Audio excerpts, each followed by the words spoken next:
नमस्कार आदाब, आप देख रहे ऑन रिकॉर्ड मेरा भाईंदर शहर से रोजाना करीबन 300 टन सूखा और गीला कचरा निकलता है। मेरा भाईंदर महानगर पालिका एक ऐसी महानगर पालिका है पूरे MMR रीजन में कि जहां पर सूखा और गीले कचरे का प्रोसेस होता है। उत्तर स्थित ये जो डंपिंग ग्राउंड है, आज हम यहाँ पर आए हैं और यहाँ पर कचरे पर किस तरह की प्रक्रिया होती है ये जानते हैं हम। यहाँ के जो इंजीनियर है, जो चीफ इंचार्ज जिन्हें कहा जाएगा, प्रभाकर गायकर, वो हमारे साथ में है। हम उनसे समझने की कोशिश करते हैं कि ये जो प्रोजेक्ट है यहाँ पर किस तरह की प्रक्रिया होती है। सर, आप बताइए कि यहाँ पर रोजाना कितना टन कचरा आता है और कैसे आप उसे यहाँ से प्रोसेस करते हैं और इस कचरे का आखिर क्या होता है। नमस्कार सर। यहाँ पे लगभग 300 टन डेली का मटेरियल आता है। 300 मतलब एवरेज अपना 100 टन ड्राई वेस्ट आता है और लगभग 200 टन वेट वेस्ट आता है। तो अपना जो ड्राई वेस्ट आता है उसका जो प्रोसीजर है यहाँ पे मैं आपको बता देता हूँ। ड्राई वेस्ट नगर पालिका से यहाँ पे आ जाता है, उसके बाद उसका वेट किया जाता है। उसके बाद हमारे जो कंपार्टमेंट है ड्राई वेस्ट कलेक्शन सेंटर, उस पर जो मटेरियल जाता है। उसके बाद हमारे पास इक्विपमेंट्स है, सॉर्टिंग इक्विपमेंट्स है, मतलब मैनुअली सॉर्टिंग इक्विपमेंट्स है और जो बंदे लोग उसको मैनुअली चुनते हैं। उसमें आता है paper, glass, cloth, plastic, metal, ये अलग अलग किया जाता है। उसके बाद जो बाकी जो बचा हुआ मटेरियल है जो कि मतलब जो रिसाइकल हो नहीं सकता है, वो मटेरियल श्रेडिंग में श्रेड हो जाता है, मतलब कटिंग किया जाता है। उसके बाद फिर वो जो मटेरियल है वो मटेरियल आपका अपने जो सीमेंट फैक्ट्री है, नहीं तो वेस्ट टू एनर्जी ऐसे जो प्रोजेक्ट्स है वहाँ पे यूज हो जाता है एज अ कोल। जैसा अपना कोल जलता है उसके लिए, नहीं तो उसका जो दूसरा पार्ट इस्तेमाल में लाए। हाँ, ठीक है। उसके लिए सर, जैसा आप यहाँ पर ये जो चार्ट बता रहे हैं कि इस तरह का यहाँ पर ये प्रोसेस होता है, क्या आप हमें फिजिकली दिखा पाएंगे yes. कि कैसे जब यहाँ पर कचरा आता है और कचरा आने के बाद में उसकी शुरुआत क्या की जाती है, कैसे शुरुआत होती है, क्या होता है एक्चुअल में, मतलब कितने लोग यहाँ पर काम करते हैं और उन लोगों के सुरक्षा के लिए आपके पास में क्या इंतजाम है। yes. जी बोलिए।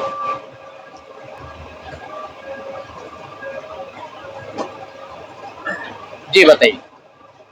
सर, यहाँ पे अपना कलेक्शन सेंटर है जो अभी अपना एक जेसीबी लगा है। आज जेसीबी अभी ये फीडिंग करेगा अपना कन्वेयर के ऊपर। यहाँ पे जो लोग हैं लगभग 12 से 15 लोग यहाँ पे काम करते हैं खाली ड्राई वेस्ट के लिए, जो अपना मटेरियल रिसाइकल करते हैं, अलग अलग करते हैं। पेपर अलग करता है, प्लास्टिक अलग करता है, कुछ लोग है मेटल अलग कर देते हैं। बाद में जो बचा हुआ मटेरियल है अपना शेडिंग मशीन है, ये शेडिंग करके फिर अपने को आउटपुट मिलता है। यहाँ पर जो है कि आपको अब तक का म्यूनिसिपल कॉर्पोरेशन की तरफ से किस तरह का सहयोग मिलता रहा है क्या, और आपने कुछ उनसे डिमांड्स की है क्या, वो डिमांड भी पूरी की जाती है, इस तरह की तब्दीली आई है पिछले 1-1.5 सालों में। यहाँ पे मतलब हमें डिमांड किया जाता है कि सब लोग यहाँ पे जो वर्कर है इनका हेल्थ चेकअप होना चाहिए हर महीने में। तो जी जी। पालिका ने वो फ्री ऑफ कॉस्ट अपना जो पालिका की जो हॉस्पिटल है वहाँ पे वो फैसिलिटी उन्होंने दी है जी। कि वो उसका हेल्थ चेकअप रूटीन चेक कर सकते हैं। ओके, मतलब आपको यहाँ के जो कर्मचारी है उनकी स्वास्थ्य हेतु हाँ हाँ मतलब रेगुलर बेसिस पर हाँ हाँ, हेल्थ चेकअप वगैरह होते रहते हैं। चेकअप हो जाता है। ठीक है। अभी यहाँ से जो खाद जो निर्मित किया जाता है, जो बनाया जाता है, प्लांट साइड है जी, तो हम वहाँ पर भी चलेंगे। हाँ हाँ ये बताइएगा कि यहाँ पर आसपास के लोगों को भी काफी बदबू का सामना करना पड़ता है, क्योंकि वो यहाँ पर रहते हैं, यहाँ के नागरिक है, निवासी है। उसको लेकर मनपा की तरफ से या आपकी तरफ से कुछ ऐसा प्रयास किया जा रहा है कि वो बदबू पर काबू पाया जा सके या उससे उसकी रोकथाम की जा सके। यस यस, डेफिनेटली किया जाता है। पालिका भी करती है और हम लोग भी कोशिश करते हैं कि वो स्मेल कम से कम हो जाए। उसके लिए अपने पास हम स्मेल का इस्तेमाल करते हैं, मतलब फ्रेगनेंस रहता है फ्रेगनेंस मार देते हैं, पूरा जो कूड़ा है कचरा है उसके ऊपर मार देते हैं। उसके बाद पालिका ने भी अभी जो प्लांट उनके जो आए हैं, वो भी अपना सिस्टम है कि वो 100 मीटर की 100 मीटर की उसकी रेंज है। ऐसा 2 यूनिट उनका आया है पालिका का, वो भी अभी चालू हो जाएगा। तो बहुत मतलब कम हो जाएगा, ये सब बदबू कम हो जाएगी। आइए मैं दर्शकों को आपको दिखाता हूँ कि महानगर पालिका ने यहाँ इस प्रोजेक्ट से जो बदबू उठती है उस पर कंट्रोल पाने के लिए दो नए स्प्रिंकलर लाए हैं और उसकी मदद से ही यहाँ पर बदबू पर काबू पाया जाएगा। आइए मैं आपको दिखाता हूँ। स्प्रिंकलर दिखाने से पहले मैं आप सबको बताना चाहूँगा कि मीरा भाईंदर महानगर पालिका क्षेत्र से जो रोजाना 300 टन कचरा निकलता है उसका प्रोसेस होने के बाद में जो निचोड़ उसका निकलता है, जिसे कहा जा सकता है कि जो उसका फायदा जिसे इस्तेमाल में लाया जा सकता है उसका प्रोसेस ही पीछे ये टैंक ट्रक में भरा जा रहा है। सर इस बारे में थोड़ा जानकारी दीजिए कि ये किस तरह का प्रोसेस है, ये इसे क्या क्या समझा जाए। हाँ, मैंने आपको पहले से समझाया था कि अभी अपना प्रोसेस होने के बाद मतलब रिसाइकेबल जो मटेरियल है निकालने के बाद जो श्रेडिंग हो जाता है मटेरियल, वो बन जाता है फिर आरडीएफ। आरडीएफ मतलब अपना हो गया रिफ्यूज डेराइव फ्यूल। वो अपनी जो कंपनी है अल्ट्राटेक कंपनी है, सीमेंट फैक्ट्री रहती है, उनको जरूरत पड़ता है, वो इस्तेमाल कर सकते हैं।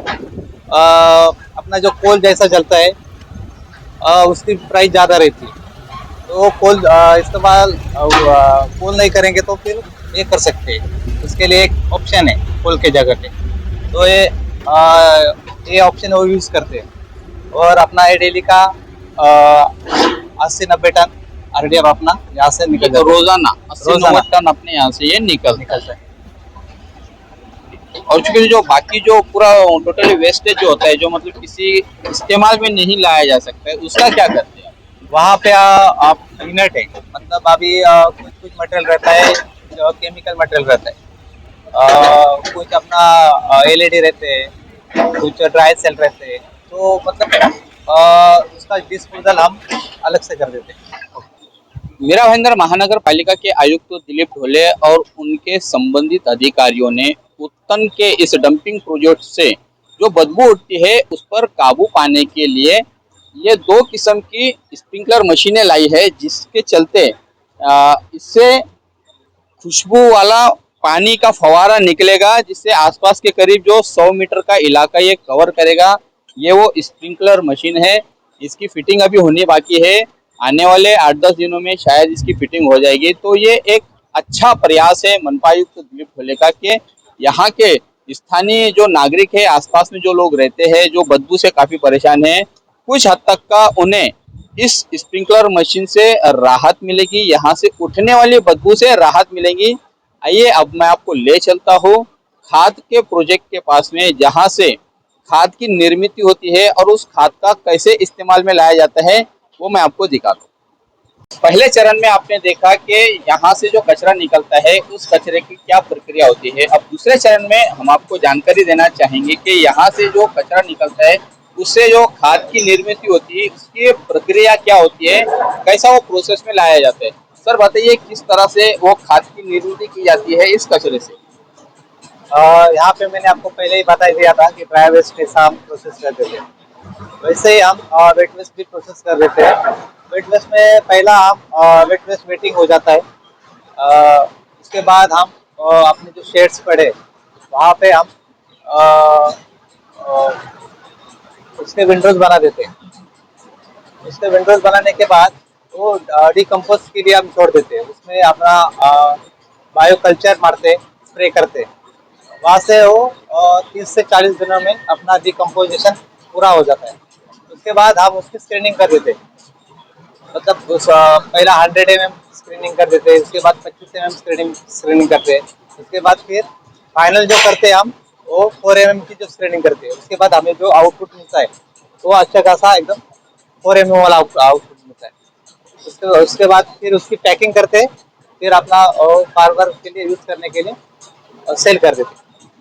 आप हमें वो हमारे दर्शकों को दिखाएंगे कि जो खाद जो निर्मित हुए जो बनकर तैयार है वो कैसे होते हैं, क्या है, वो भी जरा दिखाइए। ये है वो खाद जो पूरे कचरे के प्रोसेस का जो निचोड़ जो निकलता है, ये इस तरह यहाँ पर बनकर तैयार होता है। सर क्या कहेंगे इस खाद को लेकर, कहाँ पर इसका इस्तेमाल किया जाता है और ये यहाँ पर ये खाद के बारे में बताइए थोड़ा।